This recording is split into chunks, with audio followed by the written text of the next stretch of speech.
दोस्तों आज की वीडियो में हम लोग देखने वाले हैं रासायनिक अभिक्रिया एवं समीकरण, इसके मोस्ट वीवीआई क्वेश्चन को। तो चलिए इस चैप्टर के पहले क्वेश्चन से शुरुआत करते हैं।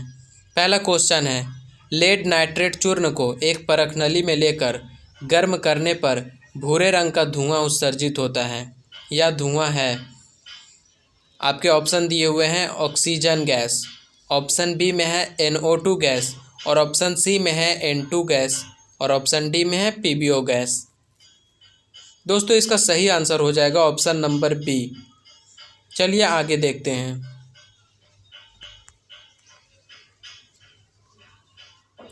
CaCO3 जिसे कैल्शियम कार्बोनेट कहा जाता है, CaO प्लस CO2 किस प्रकार की अभिक्रिया है? ऑप्शन में आपके दिए हुए हैं विस्थापन, अपघटन, संयोजन या फिर द्विविस्थापन। दोस्तों जब यहाँ पर आप ध्यान से देखोगे तो एक पदार्थ टूटकर एक से अधिक पदार्थों का निर्माण कर रहा है, इसलिए यह अपघटन अभिक्रिया है। अपघटन अभिक्रिया को ही वियोजन अभिक्रिया कहते हैं। चलिए आगे देखते हैं। निम्नांकित में कौन अवकारक है? ऑप्शन आपके दिए हुए हैं H2CO, उसके बाद है O2, उसके बाद है H2O, उसके बाद है H2S। दोस्तों इसका सही आंसर हो जाएगा ऑप्शन नंबर डी, H2S।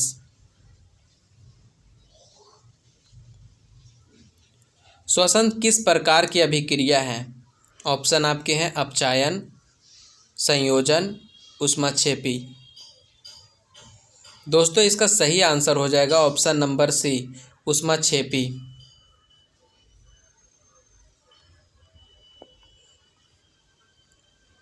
शरीर में भोजन का पाचन किस प्रक्रिया के अभिक्रिया है?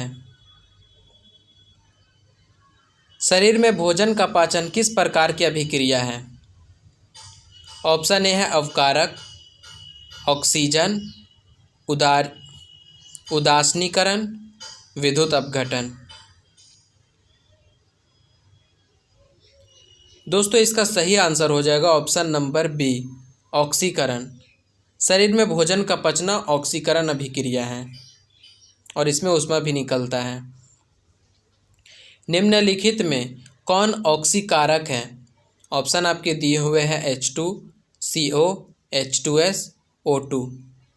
दोस्तों जब आप ध्यान से देखोगे तो यहाँ पर ऑक्सीजन है। ऑक्सीजन एक ऑक्सीकारक है। चलिए आगे देखते हैं। भौतिक परिवर्तन है। ऑप्शन ए है अस्थायी परिवर्तन, ऑप्शन बी है अस्थायी परिवर्तन, ऑप्शन सी है ए और बी दोनों, डी है इनमें से कोई नहीं। दोस्तों यहाँ पे ध्यान से समझना, कोई भी भौतिक परिवर्तन जब होता है तो वह अपना अवस्था परिवर्तन करता है लेकिन फिर अपने मूल अवस्था में आ जाता है। लेकिन जब रासायनिक परिवर्तन होता है तो वह अवस्था परिवर्तन करता है लेकिन वह मूल अवस्था में, पहले वाले अवस्था में वो नहीं आ पाता है। तो भौतिक परिवर्तन वैसा परिवर्तन है जो अस्थायी परिवर्तन है, यानी ये परिवर्तित तो हो जाता है लेकिन फिर अपने रूप में आ जाता है। तो इसका सही आंसर हो जाएगा ऑप्शन नंबर ए, अस्थायी परिवर्तन। चलिए आगे देखते हैं। निम्नांकित में से कौन ऑक्सीकरण क्रिया नहीं है? ऑप्शन ए है दहन, श्वसन, भोजन का पाचन, और यहाँ पे आपका डी है अवक्षेपण। तो इसका सही आंसर हो जाएगा ऑप्शन नंबर डी, अवक्षेपण। Mg प्लस O2 2MgO यह किस प्रकार की अभिक्रिया का उदाहरण है? नीचे आपके ऑप्शन है वियोजन अभिक्रिया, ऑप्शन ए है वियोजन अभिक्रिया, और बी है रेडॉक्स अभिक्रिया, और सी है विस्थापन अभिक्रिया, और डी है संयोजन अभिक्रिया। तो आपने जब पढ़ा होगा तो दोस्तों यहाँ पे ध्यान से समझना, जब भी कोई संयोजन अभिक्रिया होता है तो उसमें दो पदार्थ या दो से अधिक पदार्थ मिलकर एक पदार्थ बनाता है, तो उसे संयोजन अभिक्रिया कहते हैं। तो यहाँ पे संयोजन अभिक्रिया का उदाहरण है, इसलिए इसका सही आंसर हो जाएगा ऑप्शन नंबर डी। अंगूर का किण्वन करना एक, ऑप्शन ए है रासायनिक परिवर्तन है, ऑप्शन बी है भौतिक परिवर्तन है, ऑप्शन सी है ए और बी दोनों, ऑप्शन डी है इनमें से कोई नहीं। दोस्तों यहाँ पे ध्यान से समझना, जब कोई चीज़ रहता है, जैसे अंगूर को ही ले लेते हैं, तो अंगूर जब सड़ता है तो क्या वो फिर से अपने अवस्था में आ सकता है? नहीं आ सकता है। जो चीज़ सड़ जाता है वो अपने फिर से अपने अवस्था में तो नहीं आ सकता है, इसलिए यह रासायनिक परिवर्तन है। अगर जो या सड़ कर फिर से अपने अवस्था में आ जाता तो ये भौतिक परिवर्तन होता, लेकिन ऐसा संभव नहीं है, इसलिए यह रासायनिक परिवर्तन है। अंगूर का किण्वन यानी अंगूर का सड़ना रासायनिक परिवर्तन है।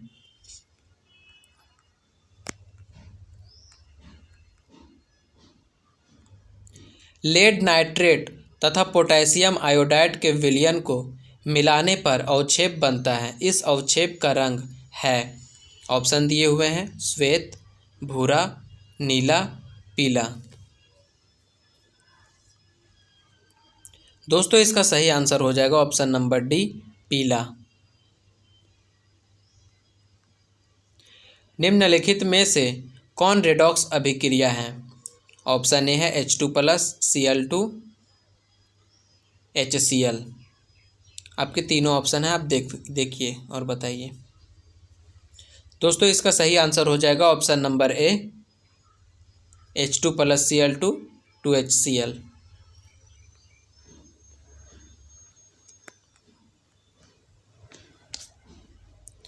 कॉपर चूर्ण को वायु में गर्म करने पर उसके सतह पर कॉपर ऑक्साइड की एक परत जम जाती है। इस परत का रंग है श्वेत, काला, भूरा, पीला। दोस्तों इसका सही आंसर हो जाएगा ऑप्शन नंबर बी, काला। जब आप कॉपर के चूर्ण को किसी बर्तन में लेकर उसमें थोड़ा सा नमी के साथ गर्म करोगे तो वह काले रंग का हो जाता है। वो काला रंग जो है वो कॉपर ऑक्साइड है। मैग्नीशियम रिबन को रेगमाल से रगड़कर दहन प्रक्रिया की जाती है क्योंकि मैग्नीशियम रिबन की सतह रुखड़ी है, या फिर मैग्नीशियम रिबन की सतह पर से मैग्नीशियम ऑक्साइड की परत को हटाया जाता है। दोस्तों ऑप्शन नंबर बी ही सही है। जब मैग्नीशियम रिबन को जलाया जाता है तो उससे पहले उसे रेगमाल से रगड़ा जाता है ताकि उसके ऊपर जो ऑक्साइड की परत है वो हट जाए। तो इसका सही आंसर हो जाएगा ऑप्शन नंबर बी। नमक के घोल में सिल्वर नाइट्रेट का घोल डालने पर दही जैसा अवक्षेप उत्पन्न होता है। यह कौन सी अभिक्रिया है? ऑप्शन ए है विस्थापन, ऑप्शन बी है संयोजन, ऑप्शन सी है अवक्षेपन और ऑप्शन डी है उदासीनीकरण। दोस्तों इसका सही आंसर हो जाएगा ऑप्शन नंबर सी, अवक्षेपन। अवक्षेपन वैसी अभिक्रिया है जिसमें कोई अवक्षेप बनता है, तो अवक्षेप यहाँ पर बन रहा है इसलिए यह अवक्षेपन अभिक्रिया है। मैग्नीशियम के दहन के फलस्वरूप मैग्नीशियम ऑक्साइड प्राप्त किया जाता है, तो इस ऑक्साइड का रंग कैसा है? ऑप्शन आपके हैं लाल, काला, उजला। दोस्तों जब मैग्नीशियम ऑक्साइड को जलाया जाता है तो उसका जो राख होता है ना, तो वो राख जो होता है वाइट कलर का होता है, यानी सफ़ेद होता है या फिर उजला होता है। तो इसका सही आंसर हो जाएगा ऑप्शन नंबर सी।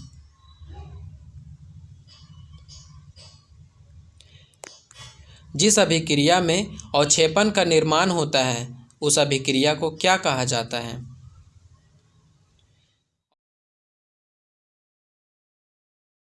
आंसर हो जाएगा अवक्षेपन अभिक्रिया। पीछे हम लोगों ने देखा था कि जब कोई अवक्षेप बनता है तो उसे अवक्षेपन अभिक्रिया कहते हैं। निम्नांकित में कौन ऑक्सीकारक नहीं हो सकता है? दोस्तों यहाँ पर सही आंसर हो जाएगा ऑप्शन नंबर ए, ये ऑक्सीकारक नहीं हो सकता है। ऑक्सीकारक होने के लिए हाइड्रोजन नहीं चाहिए। रासायनिक समीकरण अभिक्रिया का संक्षिप्त रूप है, सांकेतिक रूप है, पूर्ण रूप है या इनमें से कोई नहीं?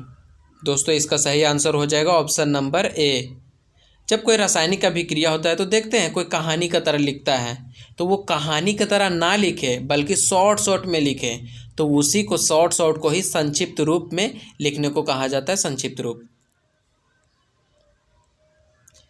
संगमरमर का रासायनिक सूत्र है, ऑप्शन ए है CaOH2, ऑप्शन बी है CaCO3, ऑप्शन सी है CaO और ऑप्शन डी है Ca। दोस्तों संगमरमर का सूत्र होता है CaCO3, इसे कैल्शियम कार्बोनेट भी कहा जाता है। यह बहुत इंपॉर्टेंट क्वेश्चन है, इसलिए इसको जरूर याद कर लेना। निम्नांकित में कौन ऑक्सीकारक नहीं है? ऑप्शन ए है दहन, ऑप्शन बी है श्वसन, ऑप्शन सी है भोजन का पचना, ऑप्शन डी है अवक्षेपण। दोस्तों यहाँ पे सही आंसर हो जाएगा ऑप्शन नंबर डी, अवक्षेपण।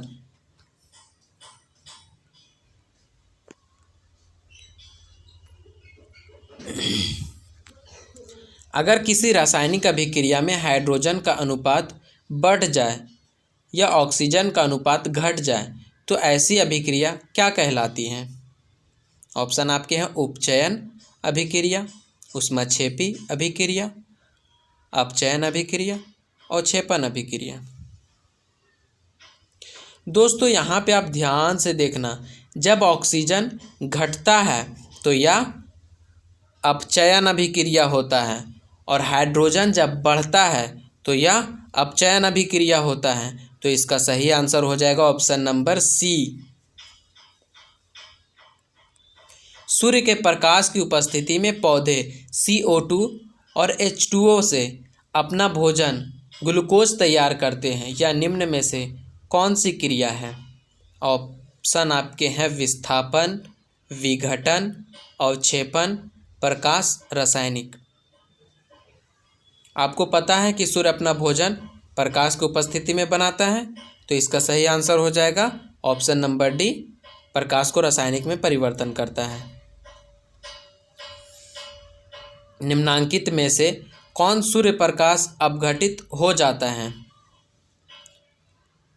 मतलब वैसा कौन सा पदार्थ है जो सूर्य के प्रकाश में जाते ही अपना अपघटन कर देता है, यानी टूट जाता है? ऑप्शन आपके दिया हुआ है, यहाँ पे है और यहाँ पे ऑप्शन है। तो इसका सही आंसर हो जाएगा दोस्तों, इसका सही आंसर हो जाएगा ऑप्शन नंबर डी, AgBr, यानी सिल्वर ब्रोमाइड। जब सिल्वर ब्रोमाइड पर प्रकाश डाला जाता है, मतलब सूर्य का प्रकाश डाला जाता है, तो यह दो भागों में बढ़ जाता है, Ag और Br में। ठीक है। चूना पत्थर को ऊष्मा देने पर CaO और CO2 प्राप्त होता है, इस अभिक्रिया को कहते हैं? ऑप्शन दिया हुआ है द्विअपघटन अभिक्रिया, संयोजन अभिक्रिया, वियोजन अभिक्रिया, ऊष्माक्षेपी अभिक्रिया। दोस्तों इसका सही आंसर हो जाएगा वियोजन अभिक्रिया, क्योंकि चूना पत्थर का सूत्र क्या होता है? CaCO3 होता है।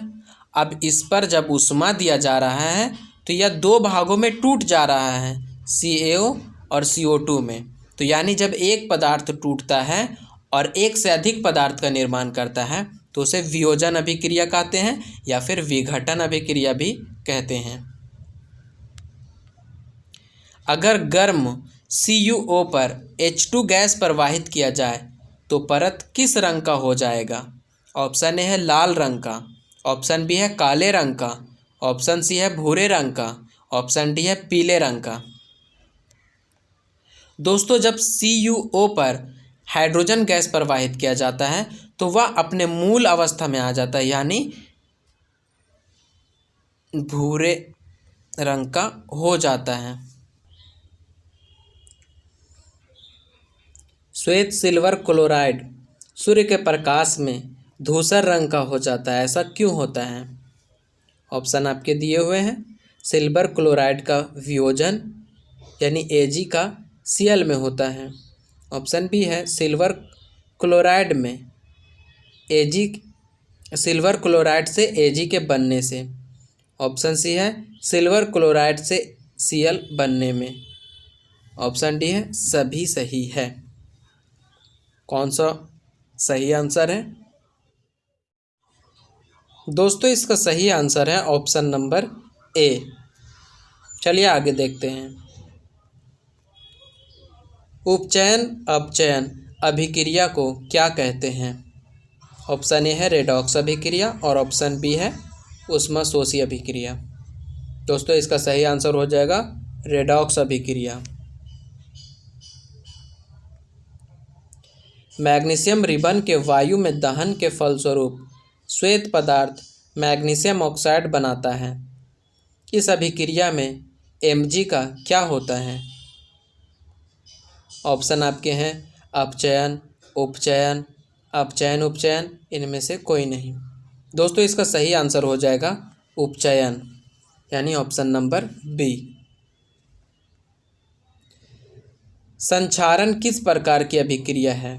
ऑप्शन ए है अपचयन अभिक्रिया, ऑप्शन बी है अवक्षेपण अभिक्रिया, ऑप्शन सी है संयोजन अभिक्रिया, ऑप्शन डी है उपचयन अभिक्रिया। दोस्तों संक्षारण अभिक्रिया जो है वह उपचयन अभिक्रिया है। आज की वीडियो में यहीं तक रहने देते हैं। आगे का पार्ट हम लोग नेक्स्ट वीडियो में करने वाले हैं, इसलिए बाय बाय।